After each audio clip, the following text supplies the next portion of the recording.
그렇다면 성경도 마찬가지예요. 제가 연구하다 보니까 성경에도 저자의 의도가 있거든요. 뭔가 주장하고 싶은 거. 근데 그 주장하고 싶은 맥을 쫓아가면 되는데 그걸 보면 이제 하나님의 구속에서 쫙 뚫을 수 있는데 그게 아니라 옆에 걸 봐도 은혜는 됩니다. 옆에 걸 봐가지고 해도 은혜는 되는데 그 맥을 찾아가서 결국 하나님께서 이제까지 지금까지도 아담 이후로 지금까지도 구속의 역사를 진행하시고 그 구속의 역사가 지금 이 세대 현장에 나를 통해서도 진행되는구나라고 성경을 통해서 깨달을 수 있다는 얘기예요. 그러면 나를 통해서도 지금 이 시간에도 이루어진 하나님, 그 하나님의 의도를 찾을 수 있는 게 맥이라고 생각해서 성경에 이제 그 맥잡기도 많아요. 마티라고 하는데 그 사람들과 뭐 저희의 어떤 방법이 뭐가 다를까 뭐 고민을 한번 해보시고 또 문제 하나 드릴게요. 자, 한번 맞춰보세요. 뭐야? 라고 이제 물어봤죠. 그랬더니 대답을 뭐라고 할 거예요. 뭐야? 답이 뭘까요? 이것도 사람 이름이에요. 세 글자입니다. 아까는 남성이었고 여기는 여성입니다. 뭐야? 라고 말했더니 뭐라고 답하실래요? 뭐야? 딱 보고 못 맞추시는 어렵나요? 아주 여자입니다. 예수님이랑 가까웠고 예, 마리아. 이게 뭐냐면 뭐야? 그랬더니 마리아에서 리을을 뺀 거예요. 리을. 제 의도는 그거예요. 그러니까 마리아라고 말이야라고 대답한 거에서 리을을 빼면 마리아가 되는 걸로 해서 이 문제를 맞추는 제 의도죠. 그러니까 제 의도를 파악하시니까 성경은 언어를 가지고도 풀어가게끔 만들어있어요. 워드플레이 많이 합니다. 워드플레이 많이 해요. 그리고 우리가 쓰는 언어하고 다르지만 히브리하고 헬라어의 구조를 가지고 파악하는 것도 많아요. 그러니까 그 언어도 중요한 상황인데 하나 더 한번 해볼까요? 이것도 이제 잘 생각하시면 나올 거예요. 잘 한번 생각해보세요. 이게 뭘까요? 예? 난이도가 좀 아니, 난이도 없습니다. 난이도 이렇게 높아지는 없고 그냥 적용만 하시면 돼요. 이게 이제 그러니까 이제 지금 예스인데 예스죠? 예? 그 예스죠. 예스인데 예스에서 의가 빠져 이렇게 그러니까 여기는 영어권이라 한글이 좀 약하신가요? 제가 영어가 약해서 근데 이제 그래서 예수 저는 이제 의도를 예수라고 이제 파악하면 되겠고요. 요거는 뭘까요? 이제 좀 속도를 내겠습니다. 요거는 성경 제목입니다. 신약 성경 제목. 신약 성경의 제목인데 좀 길어요. 제목 중에서. 갈라디아서. 그래서 갈라디아서니까 딱 보면 이제 이렇게 나오는 거는 뭐냐면 공통적인 의견으로 받아들일 수 있다는 얘기죠. 그러니까 독특하게 성경을 해석하는 그런 거 말고 하나님이 원하는 해석을 하면 대부분 다 받아들이게 돼 있어요. 그걸 굳이 이상하게 막 자기들이 풀어가지고 이단이 나오는 거 아니에요. 하나님이 특출나게 풀게끔 만드신 건 아닌 것 같아요. 성경을 읽으면서 그 하나님의 의도를 파악하면 모든 사람에게 전해졌을 때 동의할 수밖에 없는 본문을 하나님 기록하게 하셨을 것 같은 느낌인데요. 갈라디아서를 저는 이제 원했고, 이건 뭘까요? 이것도 비슷한. 에베소서. 예, 야, 우리 사모님이 잠깐만요. 예, 에베소서를 전해진 거란 거죠. 에베소서. 그러니까 이 감각이 있으신 거예요. 왜? 패턴 한번 알잖아요. 그러니까 성경도 연관 패턴 하나 잡으면 그런 패턴이 보이면 그 부분을 쫙 보입니다. 그러니까 연관의 방법들에 따라서. 이거는 뭘까요? 이건 지명입니다. 지명. 창세기 쪽에 나오는 지명. 이게 고기의 종류를 좀 아셔야 되는데 영어로 생각하지 마시고 한글로 생각하셔야 돼요. 이 종류가 돔 종류입니다. 돔 종류. 애돔. 예? 애돔? 저걸 보고 어떻게 애돔이 나왔을까? 또 애돔 그렇게 뭐 할 수도 있겠죠. 설명하시면 본인이 듣 건데. 근데 저는 제가 원했던 건 애돔은 아닙니다. 돔은 돔인데 큰 돔이 아니고 작은 돔이니까 그렇죠. 그런 식으로 해. 그러니까 패턴을 갖다가 이제 하다 보면 성경도 이렇게 그러니까 유대인들이 성경을 기록할 때 구조를 가지고 기록하게 돼요. 많은 부분이. 그 시편 같은 건 연구하는 방법이 있어요. 그러니까 그런 어떤 방법 하나 연구해놓고 딱 집어넣으면 다 거기 걸립니다. 그러니까 히아스틱 구조라 해가지고 하여튼 구조로 연구하는 학자들도 많은데 그렇게 연구를 하면서 이제 그 방법을 알면 보이는 거예요. 그러니까 유대인들이 막 이렇게 그 성경을 갖다 그 당시에는 쓴 걸 읽는 게 아니라 이 낭송하는 걸 듣는 거거든요. 듣는 거랑 앞에 쭉 얘기하는 거랑 뒤에 얘기하는 거랑 이게 대조로 대비돼서 맞습니다. 그렇다면 그 중간의 의미가 이제 강한 의미로 강조한 의미가 들어가는 그런 구조를 많이 사용했어요. 그래서 학자들 가운데는 구조만 가지고 성경을 하는 학자들이 있거든요. 한 번 더. 요거는 이제 뭘까요? 다음은 누구야? 하고 이제 딱 가리키죠. 사람 이름을 갖다 원하는데 다음은 누구야? 딱 하죠. 두 글자에? 바로? 바로 너? 제가 원하는 거 아닙니다. 누구야? 딱 가리키죠. 너야? 딱 유다. 너야. 유. 좀 이게 그 한글로 이제 이해를 하는 사람한테 썼기 때문에 좀 여러분한테 불리하긴 하겠네요. 영어권이시니까. 그럼 다음 건 영어입니다. 아세요? 자, 이건 뭘까요? 사람 이름입니다. 많은 그 정보가 있지만 그 중에 정보 중에서도 예? 나사? 그렇죠. 나사로죠. 그 정보 중에서도 그걸 원한 거예요. 그 부분. 그러니까 성경도 한 본문 가운데도 여러 정보들이 있지만 하나님께나 저자가 원하는 정보는 한 군데 정확하게 있을 수 있다는 거예요. 제가 원하는 건 나사로입니다. 나사로 가는 길. 저기 표지판이 그렇게 지어서 나사로 원하는 거고. 그러니까 그런 의미 가운데 이런 패턴을 갖다 적용하면 많은 본문들이. 그러니까 여러분이 본문마다 다 이렇게 해가지고 배울 이유가 없어요. 패턴을 연구하시면 그 패턴에 따라서 갈 수 있는 부분이 많기 때문에. 이건 아까 등장했던 거니까 이제 응용을 할 수 있겠네요. 이걸 원하는데 제가 지명입니다. 지명. 아까 그걸 좀 응용하세요. 이런 나왔던 거. 여러 가지 앞에 이제 모세도 있었고 마리아도 있었고 그걸 이제 두 개를 조합해서 응용을 하면 예 그렇죠. 사마리아죠. 저는 원하는 게 사마리아. 말 네 마리다 이거죠. 사마리아. 조합해서. 그러니까 이렇게 두 가지 이상을 갖다 넣어야 나오는 부분도 있으니까요. 자, 음악을 하신 분들 한번 맞춰봐. 사람 이름입니다. 이름. 레위. 예, 음악을 하신 분이라 아무 장조가 안 붙어가지고 높은 레죠. 그러니까 레는 레인데 위에 레다. 그래가지고 그러니까 감각이 있으시네요. 사모님이 성경 공부하시면 잘하실 수 있겠네요.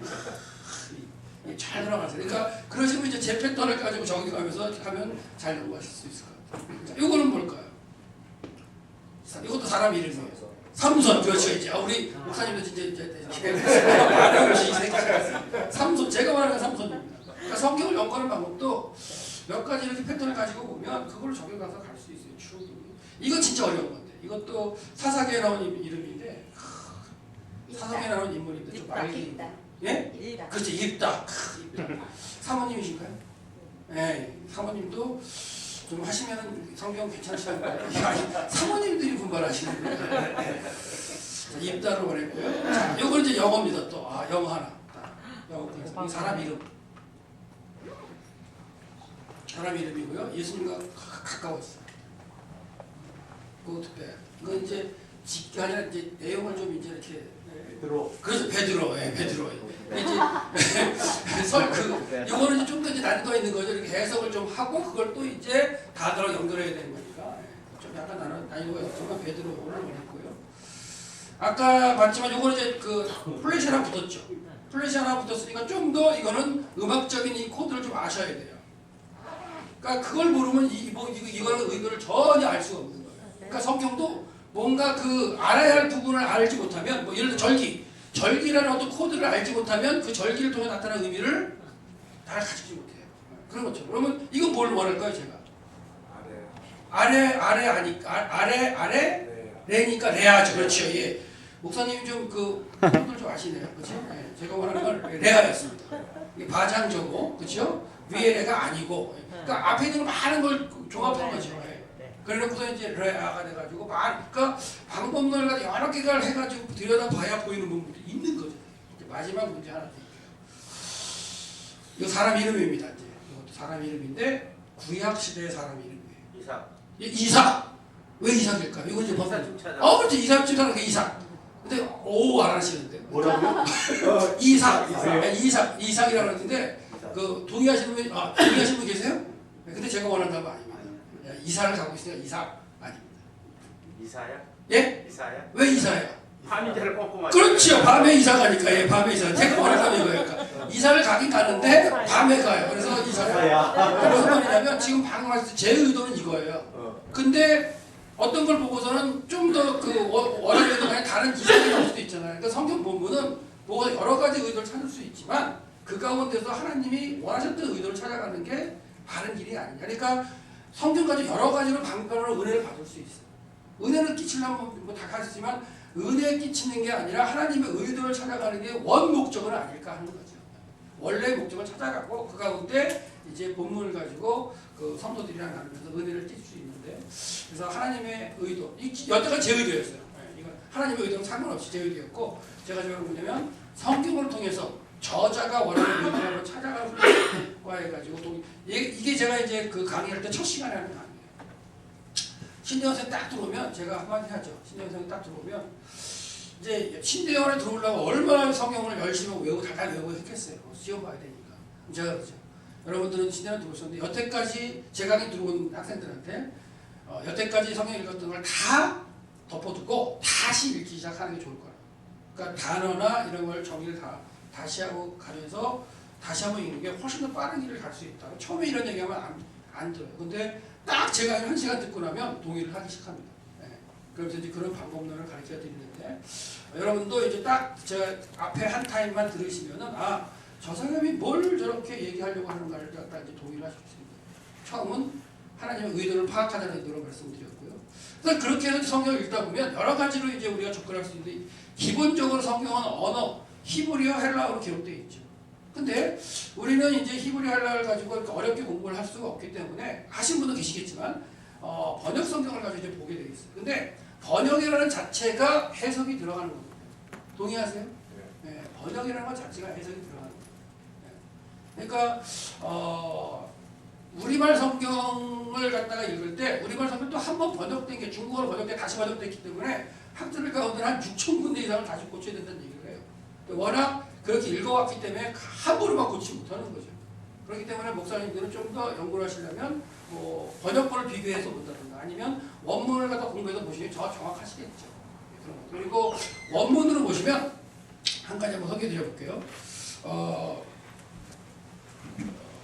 히브리어를 쓸까요 말까요? 한글을 쓰겠습니다. 이런 단어를 한번 보시면 일단 써보고요. 제가 못 쓰는 건가요? 펜이 안 나오는 건가요? 네.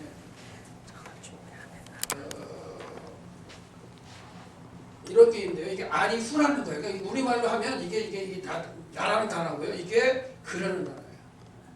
히브리어 본문 가운데 이런 문장이 있어요. 딱 문장이 딱 단어가 두 개예요. 이걸 갖다 보면 이거는 다 인칭대명사 나고요. 이것도 인칭대명사예요. 둘 다 명사죠. 근데 그거예요. 다 그 이렇게 써 있어요. 이거 적어가지고 우리말로 번역한다면 어떻게 하실래요? 딱 그 단어가 딱 두 개 그 명사로. 이걸 문장으로 만들어. 이게 문장이 한 문장입니다. 히브리어로. 어떻게 번역하실래요? 네? 해보세요. 당신과. 아니 나하고 그니까. 나는 나다. 아니 나는 나다가 아니죠. 나는 그다가 되겠죠. 그러니까 한다면 이거는 나는 그이다. 뭐 이렇게 되겠죠. 나는 나다 그러면 아니가 되겠죠. 만약에 다나 이렇게 되면 나는 나다 이렇게 되겠지만 나는 그이다죠. 이게 성경 그 나오는 본문이에요. 그렇다면 나는 그이다라고 번역을 하시는 거예요. 근데 이걸 이렇게 번역을 해놓으면 문제가 뭐냐면 이거는 명사가 두 개가 쓰인 문장이에요. 그렇죠? 근데 우리말로는 명사가 두 개 쓰인 문장으로 번역할 방법이 없어요. 그러니까 그냥 동사 문장으로 그이다 동사를 풀어버린 거예요. 근데 히브리어는 명사 문장이 있고 동사 문장이 있어 단어죠. 어려운 게 아니에요. 명사 문장은 선언이라든가 아니면 정의라든가 이런 걸 의미하는 거예요. 그러니까 이거는 선언이라고 볼 수 있는 거죠. 내가 그이다. 앞에서 쭉 얘기했던 어떤 하나님 속성을 얘기하고 신을 갖다 쭉 얘기한 다음에 내가 그이다라고 선포하시는 거죠. 그렇게 볼 수 있는 건데 이게 이렇게 막히는 순간 사실 약간 좀 의미가 좀 축소가 된다든가 하여튼 느낌이 좀 약간 바뀌는 건 있어요. 그다음 또 한 가지 뭐냐면 이걸 나는 그이다라고 해석할 수도 있고 어떤 분은 그는 나이다 이렇게도 할 수도 있죠. 어순이 상관없이 본다면 그렇죠. 내가 그이다라고 보나 그가 나이다라고 보나. 왜냐면 히브리어가 이래요. 그 명사 문장은 이게 기본적으로 명사 문장인데 명사 문장은 그 명사만 쓰인 거예요. 근데 명사 문장은 기본적인 어순이 주어 플러스 수어가 기본 어순이에요. 그러니까 히브리어는 이렇게 가니까 얘가 만약에 주어로 해석하고 얘가 수어로 해석하면 이거 기본 문장이에요. 기본. 그냥 보통 문장이에요. 근데 그러면 보세요. 내가 그이다라고 해석하면 보통 문장으로 한 거고 이걸 어순을 바꿔버려요. 그가 나이다. 만약 이렇게 했다. 이렇게 이걸 번역하겠다 그러면 이거는 뭘 강조하는 거면 나이다라는 건 나라는 걸 강조하는 거예요. 왜? 어순이 바뀌었으니까. 그러니까 요 하나만 가지고도 해석하는 방법에 따라서 기본 문장이냐 강조 문장이 달라지는 거예요. 그걸 갖다가 우리말로 읽을 때에는 전혀 그런 감을 갖지 못하는 거죠. 예. 그러니까 또 히브리어 쓰니까 너무 어려워하지 마세요. 예. 이건 나중에 만약에 저랑 같이 한다면 저는 뭘 또 강의하냐면 한글로 이해하는 히브리어 이걸 강의해요. 이미 다 언어학자들이 다 분석을 해놨어요. 그래서 한글만 알면 또는 영어만 알면 히브리어를 읽지 못해도 히브리어 문장을 분석해서 그게 어떤 게 강조되는가를 찾는 방법이 있어요. 그걸 제가 이제 계속해서 이제 그 작업을 하고 있어요. 그것도 나중에 가면 색깔만 구별하면 되게끔. 네. 색깔만 구별해서 색깔이 바뀌어 있으면 그 문장이 강조 문장이라고 해서 이게 강조됐구나 하고 원어를 못 읽어도 그걸 한글만 성경을 갖다 보시면 되니까. 그런 식으로 작업하고 있습니다. 그러니까 언어도 중요하다는 거. 이걸 한번 고민을 해보셨으면 좋겠어요. 뭐 집사님 지금 보시면 앞으로는 자동입니다. 말 안 해도. 그래서 언어가 중요하다는 거. 언어가 중요한데 그렇게 못하시지만 그렇다고 모든 사람들이 히브리 하려고 그냥 해가지고 할 수는 없잖아요. 저도 완벽하게 히브리 하려고 하는 사람이 아니에요. 늦게 시작을 해가지고 시간이 없더라고요. 저는 영어도 잘 못해요. 독일어도 못해요. 오로지 한국에서만 공부했기 때문에 유학도 안 가봤어요. 오로지 한글만 가지고 하면서 어떻게 하면 이 한글만 가지고도 좀 공부를 할 수 있을까? 근데 컴퓨터라는 도구가 있는 거예요.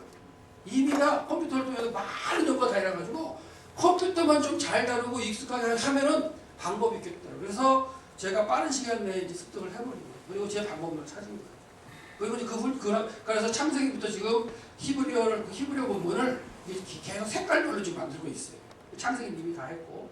그런데 그렇게 해서 좀 더 관심이 있으시다면 그렇게 문장 자체를 언어적으로 접근해서 연구해 볼 수 있는 있죠. 그러니까 아직 동사 문장은 설명을 안 드렸는데, 그래서 한 문장을 어떻게 해석하느냐, 그것도 번역하는 데 따라서 해석이 들어갑니다. 동의하시나요? 네. 보여드렸잖아요 방금. 그는 나이나냐, 나는 그이다. 그럼 이제 하나님이심을 강조하고 싶으면, 나다라는 걸 강조하시면 그렇게 번역을 하세요. 그러니까 해석이라는 게 별게 아니에요. 해석을 했는데 그게 동의가 되면 같이 쫓아가서 하나님의 어떤 그 학부가 되는 거죠. 이렇게. 그러니까 그런데 그게 전체적으로 하나님의 맥락, 말씀하신 그 맥락이 맞아야 되니까. 그래서 언어적인 것. 그 다음에 지리적인 걸 이해하면 또 좋은 말씀. 여러분이 이쪽에 이제 예를 들어서 이쪽 지역에 사시는데, 여러분이 예를 들어서 뭐 캘리포니아 가보신 분은 괜찮겠지만 캘리포니아에 안 가셨는데 캘리포니아 쪽의 이야기를 가지고 계속 얘기한다면 좀 이해가 안 되실 거 많죠. 뭐 지금 제가 한국 얘기 가지고 막 하고 또 이해가 안 되실 부분 많다면 왜? 많이 바뀌었으니까. 그래서 결국 그 시대의 지리 이해하는 것도 중요하다는 거예요. 그래서 지리도 이제 역사지리, 자연지리, 사회지리, 인문지리 나눠가지고 그 지리에 대한 어떤 내용들이 있는데, 그런 걸 이해하면서 이제 파악할 수 있는 것도 이제 있는데, 그걸 제가 이제 좀 뒤에다가 한번 설명해 보겠고요. 그 다음에 시대, 연대, 계절 이해도 중요합니다. 성경에서 절기, 건기. 우리는 지금 사계절에서 여기도 사계절이 있죠. 예, 봄, 여름, 가을, 겨울이지만 성경 시대에 딱 지금도 성경에 땅에 가면 건기와 우기만 있어요. 그다음 그 건기와 우기에 대한 이해를 갖다가 통해서 절기라면 그 절기 이해 속에서 예수님이 하시는 말씀이 정확하게 의미가 살아나는 게 너무나 많습니다. 씨 뿌리는 비유, 그런 것들도 이제 어떻게 보면 계절과 절기와 그 다음에 풍수, 풍물 이런 걸 이해하면서 필요한 거예요. 예를 들어 이런 거예요. 예수님이 씨 뿌린 비유에 4가지 반 얘기하시잖아요. 근데 저는 그 4가지 반 이야기 하시는 걸 가지고 고등학교 1학년 때쯤으로 생각되는데 은혜를 많이 받았어요. 집에 가면서 나는 어떤 맛이냐, 내가 볼 때 좋은 땅은 아닌 것 같아, 기본적으로. 왜? 그래서 가시밭인가 보네. 왜? 말씀을 받을 때, 교회에서 받을 때 열심히 할 때는 아주 은혜스러운데 생활현장에 가면서부터 이게 좀 약간 좀 안 되네, 그러면서 고민을 하다가 어느 순간 공부하다가 학교에서 어떤 생각을 했냐면 근데 예수님이 참 그런 4가지 종류의 밭을 가지고 가르치신 건 좋은데 너무 억지를 쓰셨네, 이런 생각이 들어요. 왜? 저는 학교에서 배울 때 우리는 농사지면 어떻게 해요? 산에 가가지고 개간할 때. 가난해가지고 산에 가가지고 그 밭을 개간할 때 다 개간하면 돌은 다 골라내죠. 돌 다 골라내고 잡초 있으면 풀도 다 걷어내고 거기다가 한 다음에 고랑을 파고 씨 심고 해가지고 하죠. 그 생각을 하고 나니까 씨를 뿌렸는데 이게 길가에 뿌려진다는 게 말이 안 되는 거예요. 어떤 미친농부가 길가에 씨를 뿌리겠어요? 돌밭에 왜 뿌려요? 우리는 돌 다 골라내고 하는 거예요. 가시밭에 왜 뿌립니까? 그렇죠? 그러니까 이게 말이 안 되는 거예요. 그래가지고 은혜는 받았는데 너무 억지다. 근데 그런 생각이 막 들어가면서 본문을 읽어보면 다 억지예요. 잔치자리에서 시간 늦었다. 잔치자리에서 시간 늦었다고 나 너 몰라? 있잖아 5천년하고 10천년 비교해서. 그렇잖아요. 우리나라 문화 같으면 어때요? 늦게 온 사람들. 지금도 이제 늦게 오시는 분들 있지만 늦게 오면 더 반가워요. 아이고 미리 알아. 차 막혔구만. 빠르르 자리로 앉아 여기 앉아 음식 갖다 주고 막. 그거 아닌가요? 문화가 그거죠. 근데 성경의 문화는 절대 아니에요. 늦게 오면 문 딱 닫고 나 너 몰라? 못 들어가요. 잔치가 일단 한번 벌어지면 나중에도 한번 말씀드리지만 잔치가 벌어지면 그걸 못 들어가는 게 유대인의 문화예요. 그러니까 그런 걸 이해하지 않으면 야 예수님이 맨날 사랑이라고 말씀하시는데 무슨 사랑이야 개불. 그게 되는 거죠. 그러니까 문화를 이해를 못하면 오해를 하게 돼요. 그런 것들이 너무나 많아요. 그런 너무나 많아요. 그러니까 그 당시의 문화나 풍습을 이해하고서 성경 본문을 그 말씀이 이 말씀이구나. 열처자 비유 가운데 그렇게 하신 말씀이 있구나. 그게 천국의 비유인데 이렇구나. 그렇다면 그걸 거울 삼아서 보여야 돼요. 이 시대 우리도 어떻게 준비하는 거 답이 나오겠죠. 그러니까 그런 식으로 어떻게 보면은 계절이와 풍습과 풍물을 이해하면 또한 많은 어떤 깨우침이 있죠. 그래서 첫 시간에 이 네 가지를 맛보기로 다 맞게 해드리는데 예를 들어 이런 경우가 있죠.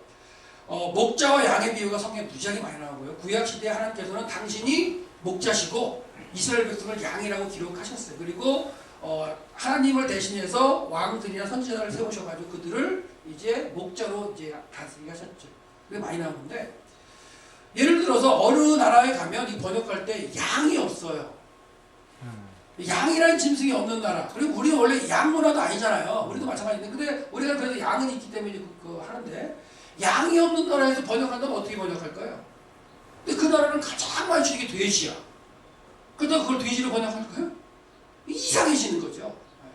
그러니까 이게 번역을 하는 과정에서 참 이상해질 게 많아지는 거예요. 사실. 양의 속성을 가지고서 목자와의 관계를 갖다 설명한 건데 그걸 돼지가 양이 없고 돼지가 있는 나라에 그걸 한다면 이게 애매해집니다. 그래서 차라리 그렇게 해서 다 바꾸기 전에 그냥 성경 시대의 양과 염소 이런 걸 이해하고 풍습을 이해하면 그 본문이 그 시대는 어떻게 이해됐구나가 이해가 돼요.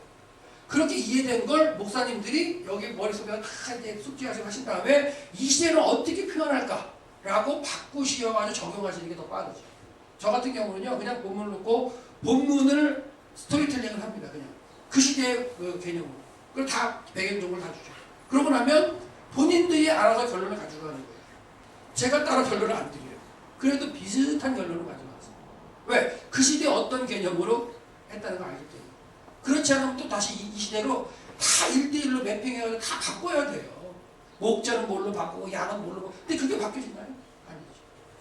그리고 예수님이 그 당시에 오셨으니까 그 당시에 이해되는 걸 다 설명하셨지. 예수님이 만약 이 당시에 우리 시대에 오셨다면 아마 이렇게 비유를 드실 때 핸드폰 가지고 비유를 많이 드셨어요. 핸드폰 가지고. 왜? 제일 많이 사용하고 제일 많이用게 핸드폰입니다. 그런 문화를 이해하신다면 성경을 그 시대의 방법이나 문화와 역사 지리를 보시고 여러분 공부하신 다음에 그걸 내 성도들에게 어떻게 해줄까 그걸 고민하시는 게 저랑 만나서 하시는 고민입니다.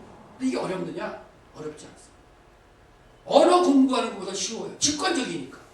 눈으로 보고서 여러분들이 판단하고 비교해 보면 이게 직관적으로 이제 오기 시작해서 어느 정도만 하면은 완전히 이제 날아다닐 수 있어요. 제가 그래요. 처음 저를 만나는 신학생들 보고 나랑 같이 2년만 시간 투자해요. 그럼 내가 여태까지 15년, 20년 정도 다 줄게. 매번 수업시마다 얘기하거든요. 오는 사람이 없어요. 왜 그런지 아세요? 갈 길이 바빠서 그런지도 몰라요. 졸업하고 해요. 근데 이제 2년이라는 기간을 정하더라도 저랑 같이 붙어 계속 이제 제가 자료 주고 공부하고 이런 과정이 있어야 되는 게 2년인데 그 정도 하시면 저는 지금 성경을 보면 교만인지 몰라도 교만이라고 드신 그 말이 근데 3D로 보여요. 성경을 딱 보면 예수님이 이 말씀을 예수님 공생의 어느 시점에 어느 그 1년 중 어느 계절에 어느 장소에서 어떤 그 상황에서 말씀을 그게 이제 읽으면 보이는 거죠. 이렇게. 그러면 스토리텔링하기 훨씬 편하고 그다음에 뭐 제목 잡아서 1, 2, 3 이거 안 해도 돼요. 합동은 3대지 설교하면 통과를 못 해요. 제가 보시는데 3대 본문까지 3대지 설교를 안 만들면 강투사 패스가 안 돼요. 설교문 작성할 때. 그러면 성경을 모든 본을 3대지로 하나요? 7개의 대지로 나눌 수 있는 것과 한 대지로 수 있는 것도 아닌데 그걸 다 3대지를 만들다니까 뭐예요? 억지로 이제 맞추는 거예요. 저는 이미 이제 목사를 안수받았기 때문에 이런 얘기 해도 돼요. 저를 또 면주실 건 아니니까. 그러니까 모든 부분을 3대지로 간다는 게 문제죠. 근데 왜 3대지로 가느냐? 3대지로 해야 뭔가 강의하는 게 이건 세상의 그 방법이죠. 사실은 3대지로 설교해야 청중들이 가장 잘 기억을 하고 이렇게 오래 간다고 해서 3대지로 만드는 거예요. 억지로 그걸 끼워 맞춰서 3대지로 만든다? 이게 이제 그 설교문 작성하는 방편이었죠. 사실. 저는 그래서 싫어요.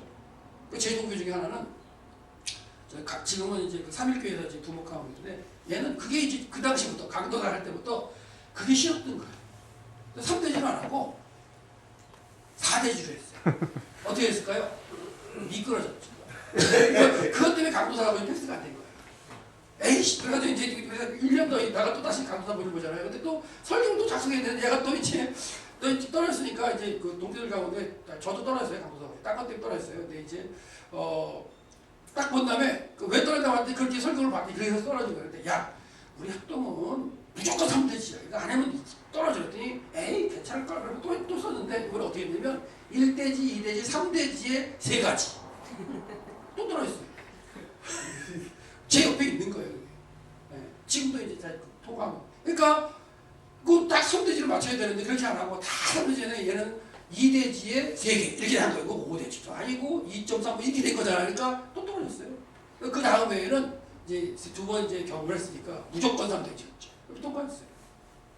어떤 부분은 무조건 3대지를 한다는 게 연구자가 그런 툴에 갇혀다 보면은 이제 어떤 과정이니까 지나갈 수는 있지만 이제 여러분들은 과정도 아니고 저도 아니잖아요. 그러니까 진짜 하나님의 말씀이 어떤 의미로 있는가를 연구하는데 틀을 가지고 넣기보다는 그냥 그 본문이 말씀하시는 게 뭔가를 좀 찾는 게 더 맞는 게 아닌가라고 하는 게 제 강의의 핵심입니다. 그래서 한번 이제 들어가 보죠. 구체적으로 그러면 언어의 중요성의 이해인데요. 두 가지 구절을 한번 보죠. 창세기 33장 19절하고 여호수아 24장 32절 똑같은 그 상황을 얘기하는 거예요. 똑같은 상황을 얘기하는 건데 보세요. 여기 보시면 은 100개로 샀다 이렇게 표현합니다. 창세기. 그리고 여호수아에 보면 금 100개로 샀다 이렇게 나와요. 그러면 똑같은 사건을 얘기하는데 창세기에서 모세가 기록할 때는 은 100개. 그 다음에 여호수아서에 나올 때는 금 100개. 그럼 어떤 게 틀리고 어떤 게 맞나요? 애매하죠. 저기 번역 성경인데 어떤 게 이 개역 성경이죠. 예전에 이제 개정은 좀 달라요. 이런 문제 때문에 개정도 살짝 골치는 건데 은 100개 이게 창세기가 맞다 그러면 여호수아가 틀린 거. 여호수아가 맞다고 이거 말이 안 되잖아요. 그럼 이럴 경우에는 그냥 그 원어를 보시면 원어는 어떻게 되느냐? 뭐 모르시지만 아시는 분도 계시겠지만 여기 보면 이렇게 캐시타를 하나 똑같은 단어를 쓴 거예요. 똑같은 단어를 썼는데 그걸 창세기로 번역할 때는 은으로 번역하고 이쪽에서는 금으로 번역하고 거기서 놀라운 걸 찾으려고 막 하시면 안 돼요. 여기까지 이거 말이다. 큰 거 발견했다. 번역성에서 이 틀린 거 발견했어요. 이거 왜 틀릴까? 연구를 합니다. 학자적인 마인드 연구하면 어떻게 하냐? 이거 첫 번째 시대가 달라 이렇게 할 수 있어요. 여호수아 시대하고 모세 시대는 시간이 좀 있지만 한 3, 40년 갭이 있어가지고 풍습이 달라가지고 그 당시에는 은으로 화폐를 통용했고 이 시대는 금으로 해서 이렇게 또 할 수도 있어요. 꽝입니다. 그 열심히 연구했는데 꽝이야. 왜 꽝이냐면 히브리어를 딱 보니까 한 단어예요. 그래서 개정 성경에는 어떻게 번역을 하냐면 뭐냐면 그냥 여기서 보면 크시타라고 했죠. 크시타라고 썼죠. 크시타, 백크시타. 그냥 크시타라고 써서 그러면 크시타가 뭔가라고 관심 있는 건 그냥 컴퓨터로 꾹 찍어보면 크시타가 뭐라고 나오잖아요. 그것만 이제 그러니까 그냥 그 당시에는 돈으로 쓴 게 아니니까 그냥 중량의 단위입니다. 무게를 재가지하는 거니까. 그러니까 그런 식으로 해서 해결하면 될 걸. 그걸 그냥 개역 성경 가지고 더 연구해서 더 어떤 의미가 있을까 해가지고 더 깊이 들어가서 시대 나누고 막 장수하고 해봐야 그런 노력만 하시는 거예요. 그게 진리는 아니죠. 왜? 명백하게 그 히브리 성경은 똑같은 단어였으니까. 이해되시죠? 그러니까 좀 이렇게 안 맞는 기본적으로 원어를 한번 보시는 게 훨씬 돼요. 그리고 이거 영어 성경만 봐도 이렇게 알 수 있어요. 그러니까 제가 얘기한 건 뭐냐면 그 번역 성경을 보는 것 자체가 해석이 가미된 걸 보는 거라는 거를 좀 생각하시면 됩니다. 그 다음에 창세기 25장 27절을 읽어봐도 그 아이들이 장성하며 에서는 익숙한 사냥꾼이었으므로 들사람이 되고 야곱은 조용한 사람이요 장막에 거주했다. 제가 이 구절을 읽으면서도 야곱은 참 장막에서만 살았구나, 조용하게 살았구나, 성격이 참 나처럼 이렇게 조용하고 차분하고 뭔가 읽고 묵상하기를 좋아하는 것 같은데, 그래서 이제 이 야곱을 이렇게, 왜냐면 야곱이 하나님의 언약을 이어간 사람이니까 아니까 좀 나랑 이렇게 좀 같은 사람 만들려고 노력을 했지. 그것도 조용한 사람이구나. 그렇게만 생각했는데 전혀 아니에요. 어떤 분은 이걸 가지고 뭐 이렇게 성경을 갖다가 이제 사람을 연구하는 사람, 그러니까 인물적으로 연구하는 사람, 성격 연구하는 사람들은 에서는 진취적이었다, 뭐 이렇게 표현하기도 하고요. 야곱은 아니다, 마마보였다, 이렇게 표현하는데 전혀 제가 볼 때는 아니에요. 이게 이제 히브리어로 보면 그게 탐이라는 단어거든요. 이게 구조로도 볼 수도 있고 구조로 볼 수도 있는데 언어를 확인해서 본다면 이제 그 탐이면 여기 보시면 탐이라는 단어를 썼는데 이걸 조용한이라고 번역해요. 근데 조용한이라고 번역할 단어가 아니고 건실한, 착실한 이런 의미거든요. 그 당시에 해가 뜬 낮에 뜨거울 때에 장막을 벗어나서 돌아다니는 건 죽겠다는 생각이 똑같아요. 그러니까 해가 뜬 상태에서는 더워서 돌아다니지 못해요. 그늘에 들어가서 쉬거나 머물러 있는 게 마찬가지예요. 그 머물면서 뭐예요? 장막에 머물면서 묵상하거나 찬양하거나 아니면 자기 아버지나 할아버지로부터 이제 뭐 교육을 받는 거예요. 그래서 장막에 거했다는 표현은 그런 표현이에요. 사실 마마보이 이런 개념이 아니고 뭔가 묵상하고 이렇게 찬양하거나 그런 개념으로 봐야지 장막에 또 마마보이 그건 아니에요. 그러니까 그렇게 보는 게 우리의 시대의 개념을 읽는 거예요. 성경 본문을 읽고서 내가 경험한 문화와 그런 거에서 해석을 해버리는 거죠. 그건 참 위험한 얘기예요. 그러니까 같은 단어지만 그 시대에 썼던 단어의 의미하고 우리 시대의 의미는 좀 다르다라는 걸 고민을 좀 해보시라라고 해서 이제 말씀드린 거고요. 그다음에 이제 이런 것도 있는데, 이건 이제 언어적으로 좀 더 들어간 건데, 이삭은 에사가 사냥한 고기를 좋아함으로 그를 사랑하고 리브가는 야곱을 사랑하였더라. 이걸 갖다 읽으면서도 저는 보면 우리말 성경만 가지고도 분석을 한다면 이삭은 에사가 사냥한 고기를 좋아함으로 그를 사랑하고, 그러니까 이삭이 에사를 사랑한 이유는 아니에요. 네. 사냥한 고기가 좋아해서. 네. 근데 리브가는 야곱을 사랑하였더라. 리브가가 야곱을 사랑한 이유는 안 나와요. 우리말 성경에. 그러니까 여기서 접근할 때 왜 그러면 리브가가 야곱을 사랑한 이유가 없을까라고 고민하면서 이제 풀어갈 수도 있겠죠. 네. 그럴 수 있어요. 그렇다면 그걸 연구함에 있어서 이 대조가 뭐가 되어 있느냐 이런 것도 볼 수 있을 것 같아요. 근데 리브가가 사랑했다는 게 안 나오기 때문에 뭔다면 이삭이 사랑하는 이유는 뭐냐면 에서가 사랑한 고기를 좋아했기 때문이다, 이런 표현이에요. 그렇다면 그건 뭘까요? 그가 잡아와서 요리한 그 음식들을 이삭이 즐겼던 거죠. 그래서 사랑했다고 지금 방금 얘기했어요. 그래서 그걸 원어로 보면 입에 맞아서, 그러니까 원어로 딱 보면 여기 보시면 여기 보면 차이드라 그래서, 왜냐하면 이게 이유고요. 이 차이드 사냥이라는 얘기고 그의 입이라는 얘기예요. 단어가 아주 단순해요. 사냥 그의 입, 이게 끝이에요. 원어로 보면. 그걸 갖다가 이제 해석할 때 정확하게 그냥 한다라도 사냥한 고기 그의 입에, 그걸 이제 듣더라도 머릿속에서 사냥한 고기 그의 입에 맛있어 그랬구나 알 수 있잖아요. 그걸 갖다 이제 의역하면서 이제 우리말 성격 좀 되는 건데, 그러니까 이삭이 에서를 사랑한 이유가 그거였다. 그래서 재밌는 건 뭐냐면 우리말 성경을 보면 이삭, 리브가, 에서, 야곱 사랑했다 이유 딱 하면서 구조가 이렇게 분석이 되어 있어요. 근데 히브리어를 보면 그런 없으니 보시면 어떻게 되냐면 우리말로 되면 사랑했다 이삭이 에서를 사냥한 고기가 그의 이유 이렇게 되어 있어요. 그래도 이렇게 문장을 가지고 한 문장 이해되시죠? 예.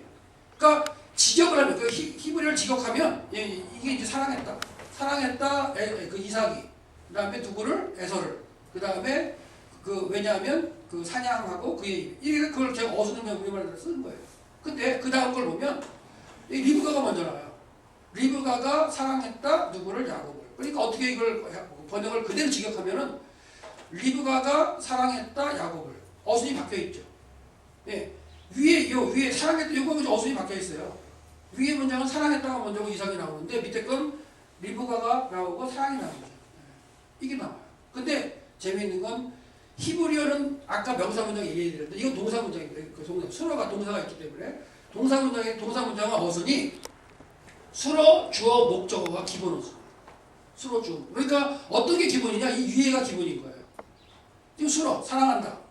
주어, 이삭이, 누구를 에서를. 이게 기본 문장인 거예요. 그럼 밑에 문장은 뭘까요? 강조예요.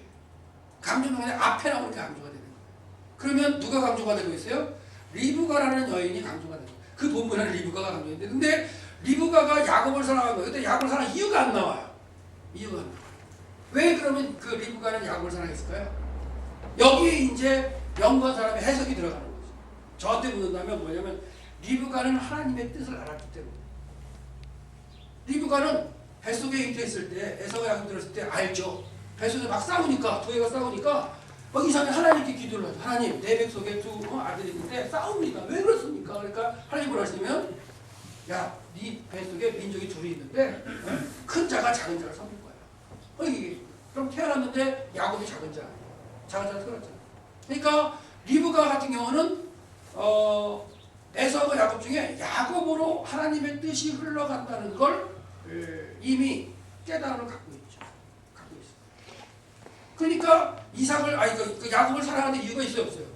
없어요. 하나님 뜻인데. 하나님의 뜻이니까 사랑하는 거예요. 하나님의 일을 감당할 그런 계획 가운데 있기 때문에 하나님이 하실 일을 보니까 사랑할 이유가 뭐 다른 이유가 없는 거예요. 그대로 가는 거예요. 근데 이삭은 아직 몰라요. 리브가 얘기했을까? 아니, 나중에 보면 얘기 안 했던 것 같아요. 그리고 그 당시에는 족장들의 어떤 권한이 컸기 때문에 여자들이 막 이야기를 하지 않고 그랬어요. 근데 나중에 이삭은 축복할 때 자기가 에서에게 축복하려고 계속 했는데도 결과적으로 누구한테 축복해요? 야곱한테. 그러고 나서 에서가 돌아서 깨닫죠. 떨면서 이가 축복을 받으려 야곱이었네? 내가 에서에게 주려고 했는데 야곱한테 축복했네? 그러면서 그 과정 가운데 이제 깨닫고 깨우치는 과정을 통해서 그 다음에 축복할 때는 다른 축복을. 그러니까 야곱을 봤다는 걸 갈 때 축복하는 내용이 또 틀려요. 그 축복에는 전능하신 하나님에 대한 이런 것들 축복이 같이 들어가 있어요. 처음 축복할 때는 그냥 물질의 축복 이것만 하죠. 그러니까 어떻게 보면 이삭은 이 땅에서의 살아가면서의 물질의 축복과 그걸 그 당시에 문화적으로 장자들이 그 가문에 그걸 이어갔으니까 그걸 생각하는 그 이삭에게 야곱 에서에게 주려고 했던 겁니다. 그리고 또 한 가지 뭐냐면 사냥의 형 보기가 좋았고 그 당시에 널리 세상의 이름을 내는 방법 중에 하나가 사냥하는 거였어요. 그러니까 어떻게 보면은 하나님의 언약 백성으로 태어나서 하나님의 언약의 공동체를 살아가면서도 어떻게 보면 하나님의 언약을 이어갈 뜻을 하나님 뜻을 이어갈까라는 패턴도 있고요. 그렇지 않고 뭔가 세상을 향해서 이렇게 나가는 패턴도 있다는 거예요. 성경을 보면 그게 갈라져요.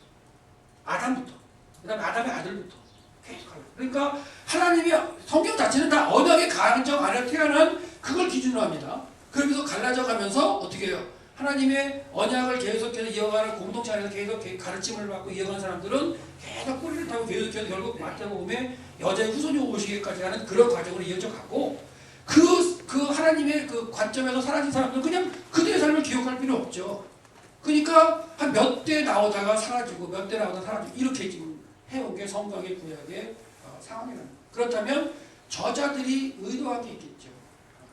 만약에 가인이 아니면 뭐 함이나 야벳의 어떤 후손들이 남겨놓은 기록이 있다면 그걸 믿고 가면 되는 거죠. 근데 우리는 그걸 믿는 게 아니에요. 하나님께서 약속하신 여자의 후손이 어떻게 이 땅에 오셔서 구원을 이루고 가셨는가 그게 관심이 있기 때문에 성경을 연구하는 거죠. 그래서 우리가 이제 크리스찬이 된 거고. 그러니까 그렇다면 언어적으로 볼 때에도 충분히 연구할 가치가 있다. 그래서 근데 너무 어려우시니까 제가 이제 보시면 이렇게 색깔별로 구별을 하고 있어요. 빨간색이 수로예요. 빨간색. 그러면 위에 그리고 여기 딱 이제 한장 딱 이렇게 나눠놓으면 여기 위에가 한 문장, 밑에가 한 문장인 거예요. 네. 자, 근데 이제 재미있는 건 자, 제가 앞에 설명했지만 앞에 거 설명하면서 여기서 다시 또 고민하실 게 뭐냐면 아까 이제 동사 문장을 가지고 비교했는데 근데 제가 아까 말씀드린 이 밑에 문장이 이게 동사 문장이 아니에요. 명사 문장이에요. 명사 문장. 그러니까 명사 문장이란 뭐냐면 아까 뭐냐 정의라든가 선언이라는 그런 걸 했잖아요. 그러니까 아까 이제 앞에 우리말로 갔을 때 그걸 해석할 때 그게 동사 문장으로 설명했다면은 리브가가 강조되는 거였지만 그 자체가 히브리어 볼 때 그 아헤브라는 단어가 이게 동사입니다. 동사. 네, 동사로 쓰였어요. 어떻게 할 수 있냐? 벌써 분사 형태로 쓰였죠. 그러니까 이 형태를 보고 오헤브를 보고서 이게 분사라는 걸 이렇게 하면 되는데 이미 이게 분사라고 이렇게 다 해놨어요. 그러니까 분사는 문장에서 어떤 역할을 하냐면 명사 역할을 하잖아요. 그러니까 이건 이제 명사 문장인 거예요. 동사로 분석하는 게 아니고.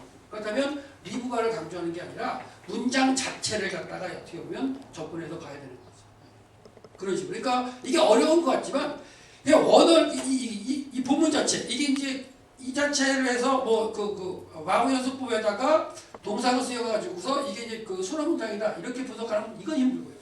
히브리어 자체를 가지고 가려면 힘들고 그렇게 하시라는 게 아니라 이 단어 자체를 와우 개소법 칼 비알이라고 분석해놨어요.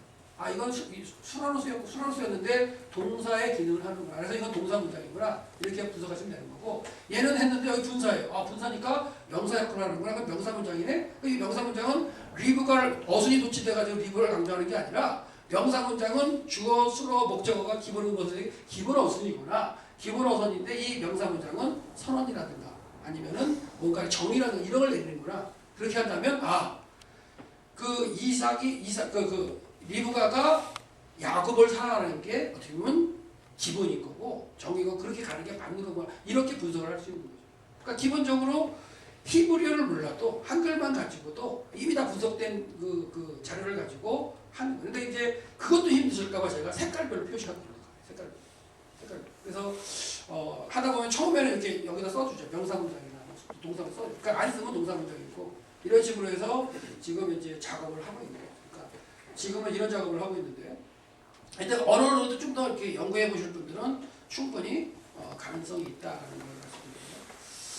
자, 사진 한 장이 나왔는데 이 사진을 보고 여러분 어떤 그 느낌이 드세요? 평온하다. 사진 좀 보이시나요? 사진을 좀 보고. 별 저기 하시지만 이게 이제 설명을 드리면 이게 갈릴리 호수, 디베리아, 게네사렛, 김네렛 이렇게 그 성경에 나타나는 갈릴리 바다예요. 갈릴리 호수이기도 하고. 그럼 약간 좀 이제 괜찮을 수 있겠죠. 뭔가 이게 접근해 볼 수 있는 게 있나라고. 왜? 저는 이것만 보면 마음이 설레요. 거기 또 한번 가보고 싶어. 성경의 땅에 하나님의 말씀 읽어보고 싶어. 1년에 한 2번 정도는 가는데 그래도 또 가고 싶어. 학기 중에 되면 본문을 연구하다 보면 뭔가 못 본 게 있어요. 내가 이걸 왜 안 보고 왔지? 늦게 이제 연구하다 보면 그럼 또 같이 가서 그것도 보고 오고. 그다음에 현장에서 본문을 묵상하지. 현장에서. 그러면 좀 은혜가 있고 그다음에 좀 더 이렇게 그 느낌 자체가 한국에서 이렇게 본문을 보면서 묵상하는 거하고 그 현장에 그 본문 묵상하는 거하고 약간 좀 개념이 달라요.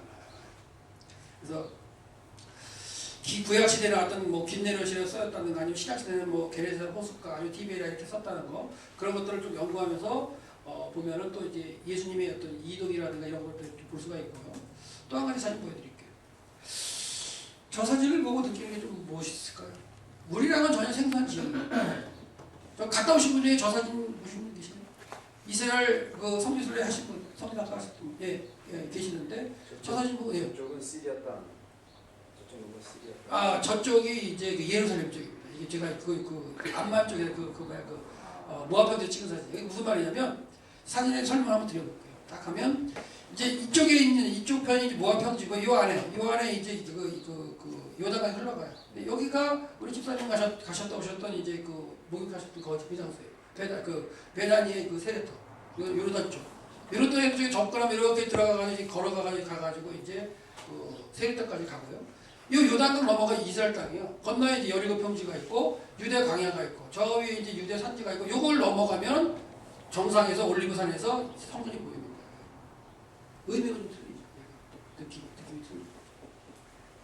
그다음 뭐냐면 이 길이 이렇게 건너가는 게 이제 요단을 건널 때 이렇게 건너가거든요. 여기서 본다면 모세 때 와가지고 모세는 건너가지 못하죠. 백성들은 이제 물이 끊어져서 건너가고. 그 다음에 그 위로 온다면 이제 예를 들어 엘리야가 와서 이렇게 와서 여기를 물을 끊고 건너와서 이쪽에 와서 이제 승천을 하게 되죠. 엘리사가 다시 또 물을 끊고 건너가죠. 이런 거죠. 예수님 때 보면은 여기 이제 이쪽 편에서 이쪽 편에서 세례 요한이 세례를 베풀어요. 세례를 베풀고 그러면서 회개하라. 천국에 가까이. 그러면서 내 뒤에 불과 성령으로 세례를 줄 분 이미 와셨다. 이런 그 설교를 하는 데죠. 예수님도 이제 갈릴리에 계시다가 이 지역에 오셔서 때가 돼가지고 이제 뭐냐면 세례를 받으시고 시작하죠. 그러니까 이게 성경적으로 여기 여리고앞에 이 땅에 얼마나 많은 사건이 있는지 몰라요. 다윗도 열로에 도망가죠. 압살롬이 반역했을 때. 그 이전에 뭐 에옷 외전장 사사 에옷 이야기 다 여기 그다음에 그러니까 한 20군데 이상의 본문을 가지고 설명할 수 있는데, 그러니까 제가 이제 저랑 같이 이제 이스라엘 땅 가서 투어를 하시면 설명할 때 버스를 타고 지나면 설명해야 되는데 설명할 게 너무 많잖아요. 이 지역 가면 지나가면서 뭘 하느냐, 제일 먼저 떠오르는 그 일어나는 성경구들 가지고 이제 설명하는 거예요. 그러니까 그 지역을 가다 보면 성경구들을 저는 그런 표현인데 성경구들이 자기 설명해달라고 막 일어나요. 그럼 이제 탁 잡아 그 설명하고 가는데 그러니까 그 정도로 여러분들이 한번 이렇게 지리 같은 거 관심 가지시면 엄청난 의미가 있어요. 나중에 뭐 일찍 가실 분들이 계시는지 몰라도 하여튼간 이 지역에서 재미있는 걸 보면 모압 평지까지 모세가 와요. 여기까지 건너가지 못하지만 하나님이 보여주셔서 이제 사역을 마치고 하나님 데려가시죠. 그리고 아까 얘기했지만 엘리야가 저쪽 위쪽에서 막 내려와가지고 여리고 왔다가 엘리사 데리고 와가지고 이쪽에 와서 승천을 하죠. 그리고 세례요한이 여기서 사역을 하고 예수님 여기서 세례를 받으시고. 그래서 예를 들어서 모세가 왔다 갔던 자리고요, 엘리야가 와서 승천한 자리고요, 예수님도 와서 사역하셨던 자리. 그러니까 시간은 다르지만 지리적으로 같은 장소에서 사역을 그 세 분이 한꺼번에 모이는 장소가 있죠. 변화산. 변화산에서 예수님이 어떻게 이 땅을 떠나실까? 별세라는 게 엑소더스인데요. 어떻게 떠나가실까를 갖다가 같이 모여서 회의하시는 게 이제 있는데, 그 장소는 같지만 시대대로 달랐던 그 세 분이 만났던 장소가 여기 모압 평지인데, 그 과정 가운데 예수님께서 어떻게 이 땅에 오셨다가 그 사역을 완성하시고 가실까? 그걸 갖다가 이제 변화산에서 모여서 할 때 세 사람이 나타나죠. 그래서 두 사람이 나타나는데 예수님, 그다음에 이제 모세, 엘리야. 그래서 어떤 학자들은 엘리야는 선자의 대표고, 모세는 율법의 대표다 하면서 막 풀어가시는데 저는 그건 동의합니다. 하지만 동의하면서도 이런 과정들이 성경의 어떤 지리적인 장면을 갖다 보면서 했을 때, 이 요단강 자체를 가지고서 언약의 땅에 들어가는 이 과정을 설명하고 있구나. 이런 부분들. 그리고 이제 더 재밌는 거는, 이것도 연구한 사람이 있어서 저는 동의하기 때문에 소개를 하는 건데, 모세를 이은 사람이 누구예요? 여호수아. 그 다음에 엘리야를 이은 사람이 엘리사죠. 그 다음에 세례요한의 세례를 받으시고 활동하시면 예수예요. 근데 이 뒤에 있는 이 사람들의 이름이 다 구원이라는 이름이에요. 구원자들. 예수가 여호수아가 보세요. 다 똑같아요. 그러니까 재미있는 거는 그 사역을 인계받는 그 현장, 역사적인 현장 자체가 요단강을 기준으로 약속의 땅에 들어가면서 이게 바톤이 터치가 되는데, 그러면서 뭐냐면 구원의 사역을 회복하는 과정에 이제 들어가는 이런 것들이 지리적인 걸 보면서도 충분히 동의가 될 수 있는 거죠.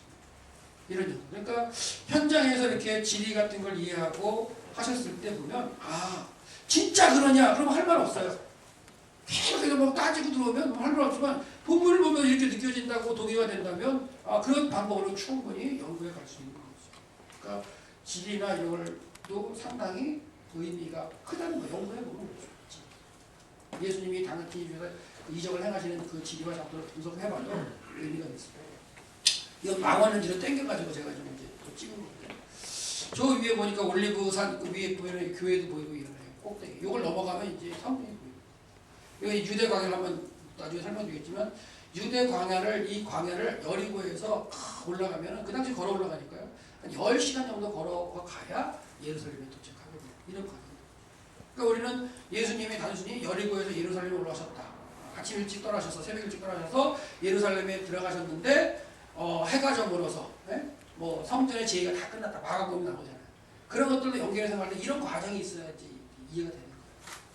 딱 성전에 들어가셔서, 그러니까 마지막 공생이 끝날 때 6월절에 올라가셨는데 여리고에 새벽 떠나시면서 이제 소금 고치시며 올라가신 다음에 한낮에는 못 걸어다녀요. 너무 뜨거웠어요. 좀 쉬셨다가 또 이제 해가 좀 하면 딱 갔는데 예루살렘 올라가셔서 딱 도착해서 딱 보니까 이미 저녁 제사가 오후 3시쯤에 드린 저녁제가 끝나는 거죠. 그래서 예수님이 그냥 성전만 한 바퀴 뺑 돌아보시고 다시 배단에 가서 묵으시고. 그러니까 이런 어떤 예수님의 공생의 마지막의 일정 이런 것들도 질이나 뭐 시간이나 걸 다 이렇게 접목해서 보면 그냥 이렇게 보입니다. 진짜 보여요. 상황들이. 그러니까 그러면 진짜 감사하죠. 이렇게 되기까지는 한 15년 이상 투자를 했는데 그걸 혼자 공부해서 그래요. 저를 이끌어준 사람이 없었어요. 저는 혼자 했습니다. 왜냐면 한국에는 뭐 지리 역사거나 배경 그 당시 하는 분들이 안 계셨어요. 제가 이제 총신에 국가학번으로 들어갔거든요. 총신대원에. 제가 이제 늦게 좀 신앙을 해가지고 하나님께 땡깡 부리다가 막 IMF 한 달 맞고서 IMF 다음에 이제 99년도에 이제 신대원 들어간 거예요. 그러니까 늦게 했죠. 좀. 신앙을 늦게 했고 제가 좀 30대 중반에 가서 이제 그 신앙을 하게 됐는데 그때 가지고 안 먹은 게 뭐냐. 내가 총신에 있는 제가 다 그 성경 시간 다 읽으니까. 그리고 그 이전에도 이렇게 지도가적 연구하고 사진가적 연구했는데 총신 그 신대원 들어가서 도서관 딱 들어갔는데 찾아가다가 쫙 구석에 가니까 진짜 좋은 자료를 보이는 거야. 지도가 칼라색으로 해가지고 딱 있는데 와 이거다. 한 18년 전이죠. 근데 그걸 이게 딱 보니까 그걸 들려보고 찾는 사람이 하나도 없는 거죠. 쫙 구석에. 근데 저는 퀴즈를 불렀죠. 와 여태까지 내가 보고서 연구했던 자료는 그냥 아무것도 아니에요. 총천연의 칼라. 그래서 그걸 가지고 또 계속 거기서 이제 연구했던. 그러니까 저를 이끌어 주거나 하는 중심으로. 그리고 우리 선배 교수님들 중에서 이제 제가 구약 전공입니다. 구약 전공인데 구약 전공할 때 그 유명하신 그분도 언어로만 하셨으니까 너 목사 아직도 그거 해? 이러셔요. 총시성분 영주권에 7년 있었는데 일리스에서 만나면 아직도 그거 해? 그거 보이나? 그런 거. 근데 그분들은 언어로만 하신 분들은 동의가 잘 안 돼요. 이미 다 연주해가지고. 근데 젊은 신학자들 중에서 이제 구약학자 중에서 뭐 이사야고 조신 분이 막 강의하다가 제가 그걸 배경적인 얘기를 쫙 해주고 해주면 좋아요. 진짜 그러냐. 그러면 사진까지 다 보여주면 언어 하신 분이 다시 또 이런 배경을 만나니까 더 이제 파워풀해지긴 하죠. 네. 그러니까 그런 걸 본다면 성경을 갖다가 진짜 연구하면서 이러던 배경적인 거, 지리적인 거 다 투영해서 본다는 건 아주 강력한 무기가 될 수 있어요. 그리고 이게 지금이 절대 늦은 게 아니에요. 미주지가 제가 지금 처음 하는 거예요.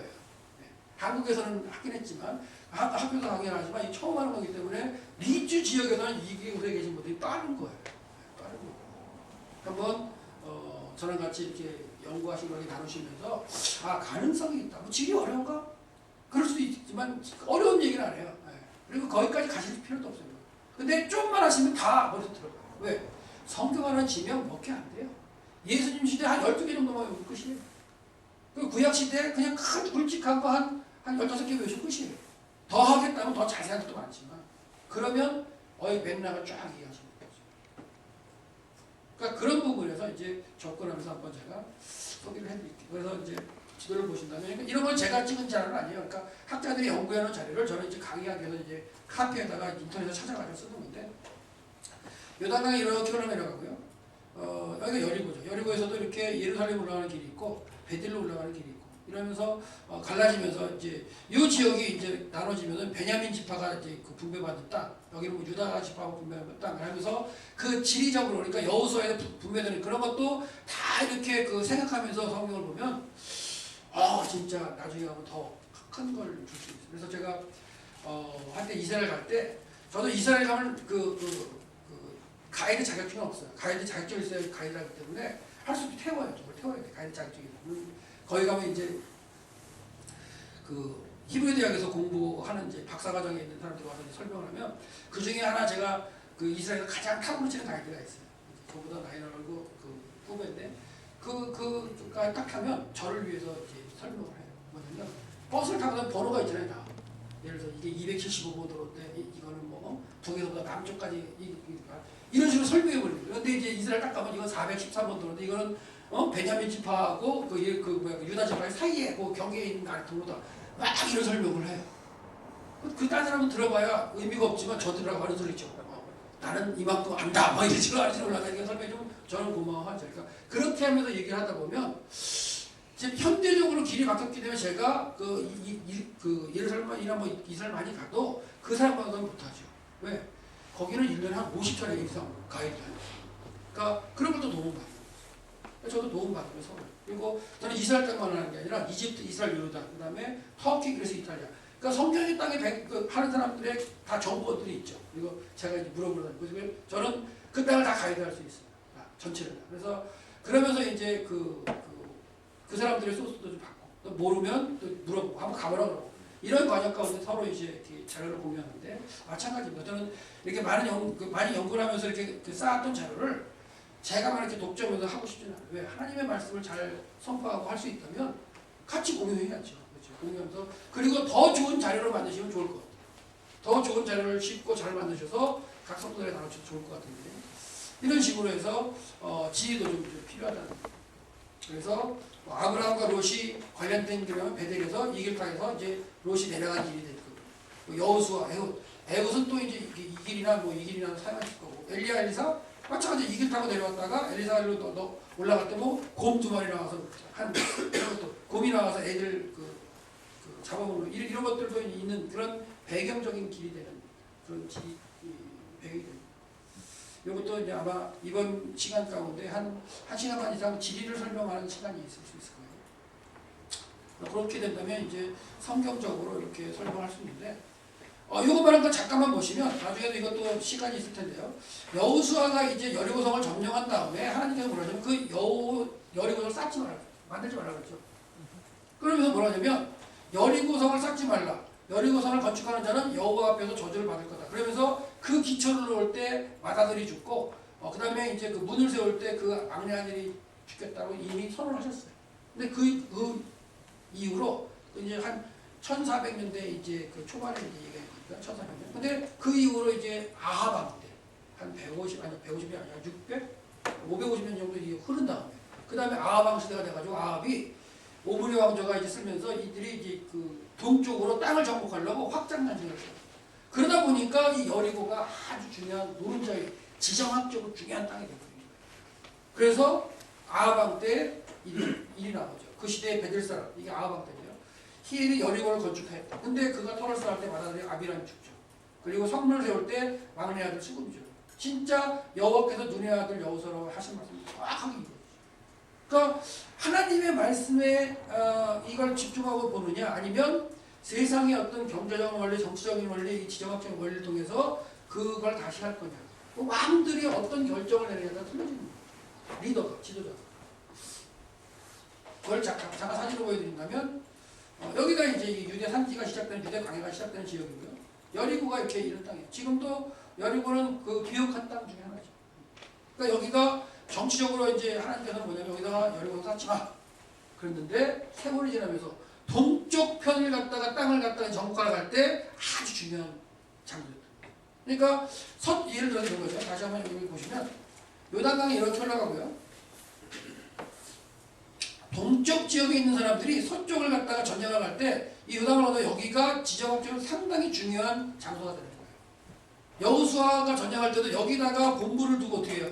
여기다 본부를 두고 중부 전투하고 북부 전투하고 남부 전투하고 북부 전투 이렇게 하는 거거든요. 이렇게. 그런 것처럼 여기가 아주 중요한 위치가 된다면 동쪽에서 올라올 때 마찬가지로 서쪽에서 이 동쪽으로 진출할 때도 여기가 아주 중요한 땅이 되는 거예요. 여기다가 성을 쌓고 그러니까 하나님 말씀과는 완전히 정면 위배되는 거죠. 그러면서 이제 그런 것들도 이해할 수가 있어요. 좀 더 잘 보이게 하시기 바랍니다.